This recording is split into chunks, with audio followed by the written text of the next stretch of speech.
Hello everyone, welcome to my YouTube channel Teaching by SB. Odia Notes PG 3rd semester paper 308 unit 2 Nandika Kesari नाटकर नाट्यकार होउछंती मनोरंजन दास। प्रश्नटी होछि नंदिका केसरी नाटकर सारमर्म उल्लेख कर। प्रथमे नाट्यकारଙ୍କ विषय आलोचना करबा तापर नाटकर सारमर्मटी देखिबा। ओडिया नाट्य साहित्य रे विभिन्न परीक्षा निरीक्षा और नुआ धारा प्रचलन क्षेत्र रे जेउ केते जण नाट्यकार उल्लेखनीय कृतिर अधिकारी सेमानंक मध्यरु श्रीजुक्त मनोरंजन दास का नाम अग्रगण्य। ओडिया नाट्य साहित्य रे केते जण नाट्यकार उल्लेख कृतिर अधिकारी सेमानंक मध्यरु मनोरंजन दास का नाम अग्रगण्य। सांप्रतिक जुगर सुप्रतिष्ठित नाट्यकार श्रीजुक्त मनोरंजन दास 1921 मसीहा जुलाई मास 25 तारिख रे कटक जिलार झरकटा पाटणा ग्राम रे जन्म। 1921 मसीहा जुलाई मास 25 तारिख रे कटक जिलार झरकटा पाटणा ग्राम रे जन्म ग्रहण करिसंती श्रीजुक्त मनोरंजन दास। तांको पितांक नाम आर्तबंधु दास एवं मातांक नाम सुलोचना देई। मनोरंजन का बाल्य और कौशल कुजंग अतिबाहित होइथिला। से प्रथमे रेभेन्सा कॉलेजिएट स्कूल रे चतुर्थ श्रेणी रे नाम लेखाई थिले। एहा परे कुजंग फेरी आसी सप्तम श्रेणी रे नाम लेखाइले। 7-8 वर्ष बयस रे प्रथम थर पाई मंच रे अभिनय देखि थिएटर्स प्रति आकर्षित होइथिले। 1940 मसीह रे हाई स्कूल परीक्षा रे उत्तीर्ण होइथिले। मैट्रिक पास करिबा पूर्वरु कालिंदी चरण पाणिग्राही, वैकुंठनाथ पट्टनायक, सारला देवी, अन्नदा शंकर राय, सची राउत राय, विश्वनाथ कर, रत्नाकर पति, विपिन बिहारी राय प्रमुखଙ୍କ रचना सहित से परिचित होई परिथिले। हाईस्कूल जीवनरु से नाटक और अभिनय प्रति आकृष्ट होई पड़िथिले।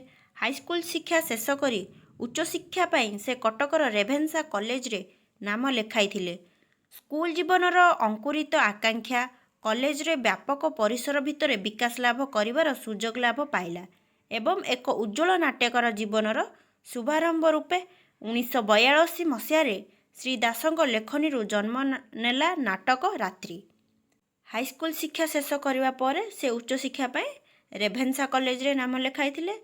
तापर से स्कूल जीवन रे एवं कॉलेज रे विभिन्न रचना गुड़िक पढ़िले एवं पढ़ी सारला परे से नाटक आरंभ करथिले। नाटकटी होची प्रथम नाटक होची तांकर रात्रि।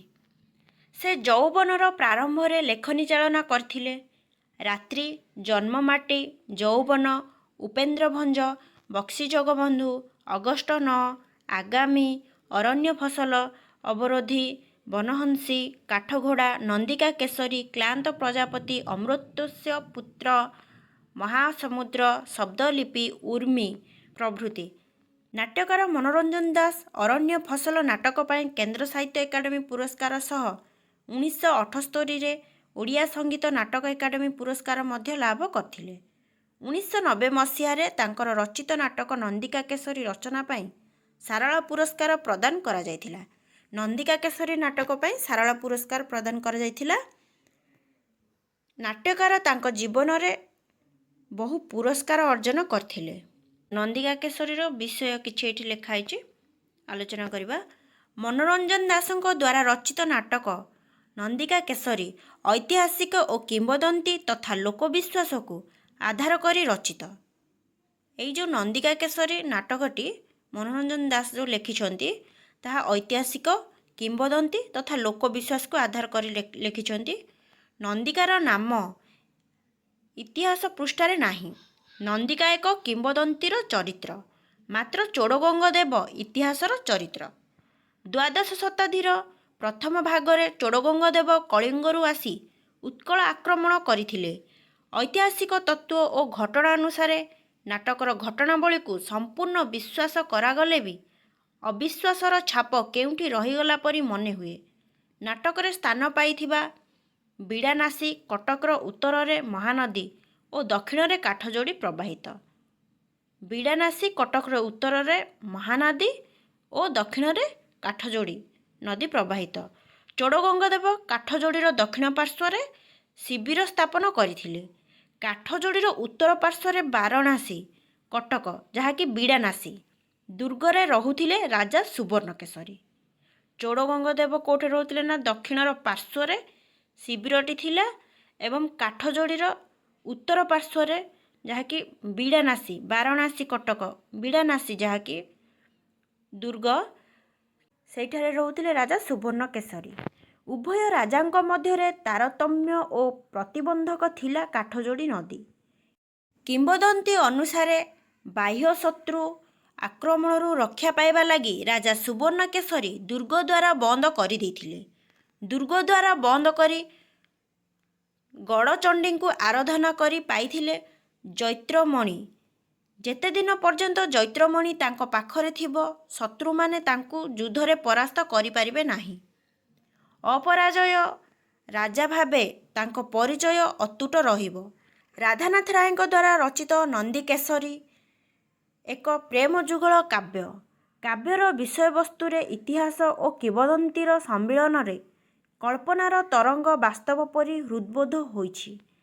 ଓଡ଼ିଶା ଇତିହାସରେ ଡକ୍ଟର ହରେକୃଷ୍ଣ ମହତାବ ମଧ୍ୟ ଲେଖିଛନ୍ତି, ଗଙ୍ଗବଂଶର ରାଜା ଅନନ୍ତ ବର୍ମ ଚୋଡ଼ଗଙ୍ଗଦେବ 1077-1147 ଦକ୍ଷିଣରୁ ଆସି ଉତ୍କଳ ଆକ୍ରମଣ କରିଥିଲେ ଏବଂ କେଶରୀ ବଂଶର ଶେଷ ରାଜା ସୁବର୍ଣ୍ଣକେଶରୀଙ୍କୁ ତାଙ୍କ ମନ୍ତ୍ରୀ ବାସୁଦେବ ବାହିନୀପତିଙ୍କ ସାହାଯ୍ୟରେ ପରାସ୍ତ କରିଥିଲେ।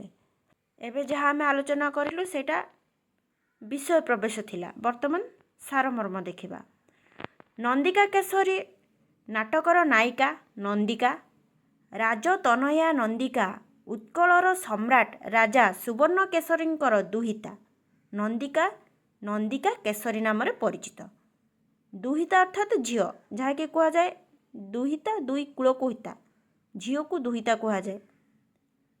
କିଏ ନା ରାଜା ସୁବର୍ଣ୍ଣକେଶରୀଙ୍କର ଝିଅ ନନ୍ଦିକା, ଯାହାକି ନନ୍ଦିକା କେଶରୀ।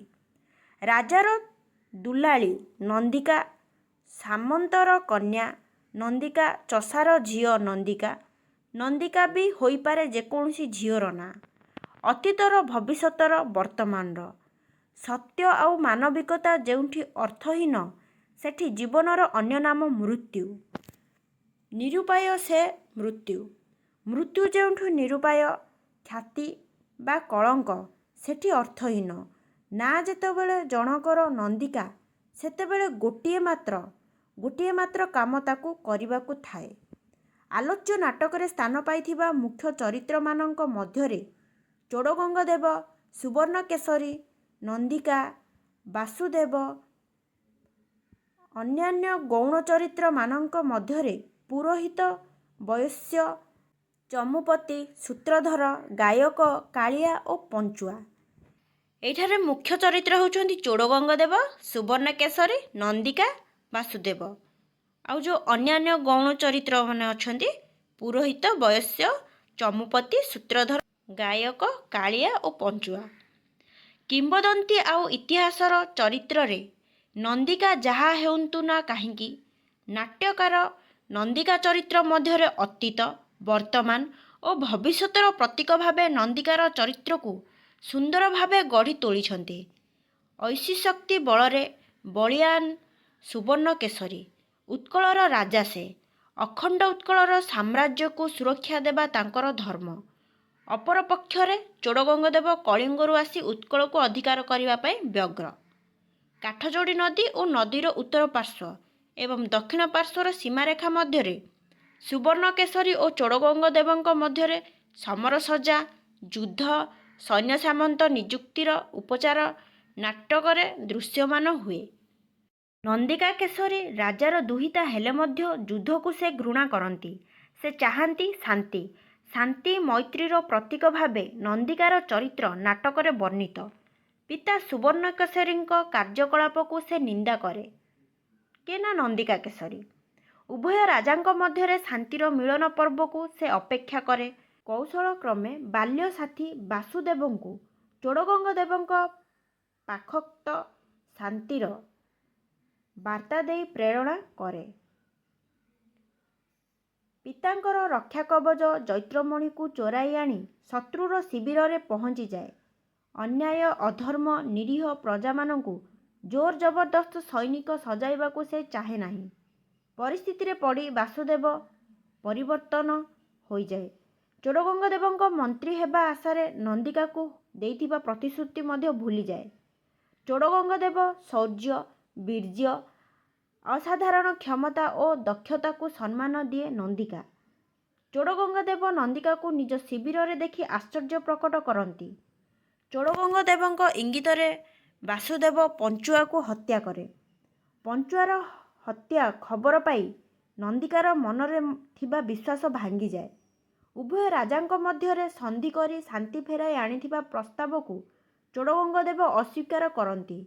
ସାଥିରେ ଆଣିଥିବା ଜୈତ୍ରମଣିକୁ ଚୋଡ଼ଗଙ୍ଗଦେବ ପାଦତଳେ ସମର୍ପି ଦିଏ। ଯେଉଁ ଆଶା ବିଶ୍ୱାସ ଓ ଭରସାକୁ ସାଙ୍ଗରେ ଧରି ଲୁଚି ଲୁଚି ଶତ୍ରୁପକ୍ଷର ଶିବିରରେ ପହଞ୍ଚିଥିଲା, ତାର ସମସ୍ତ ପରିଶ୍ରମ ବୃଥା ହୁଏ।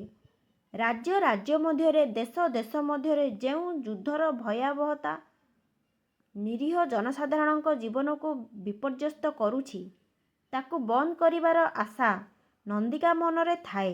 ମାତ୍ର ତାର ଆଶା ଓ ସ୍ୱପ୍ନ ଭାଙ୍ଗିଯାଏ। ଚୋଡ଼ଗଙ୍ଗଦେବଙ୍କ ଦ୍ୱାରା ନନ୍ଦିକା ହୁଏ ପ୍ରତାରିତ। ସୁବର୍ଣ୍ଣକେଶରୀଙ୍କ ପାଖକୁ ଫେରିବାକୁ ଇଚ୍ଛା ନ କରି ହୀରକ ମୁଦି ଶୋଷି ମୃତ୍ୟୁ ମୁଖରେ ପଡ଼େ। ହୀରକ ମୁଦି ଅର୍ଥାତ୍ ହୀରାର ମୁଦି ଶୋଷି ମୃତ୍ୟୁ ମୁଖରେ ପଡ଼େ। ନାଟ୍ୟକାର ମନୋରଞ୍ଜନ ଆଲୋଚ୍ୟ ନାଟକର ନନ୍ଦିକା ଚରିତ୍ରକୁ ଶାନ୍ତି ମୈତ୍ରୀର ପ୍ରତୀକ ଭାବେ ବର୍ଣ୍ଣନା କରିଛନ୍ତି।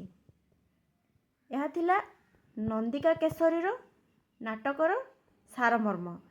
ନେକ୍ସଟ କ୍ଲାସରେ ପାର୍ଟ 2 ନନ୍ଦିକା କେଶରୀ ଚରିତ୍ର ଆଲୋଚନା କରିବା।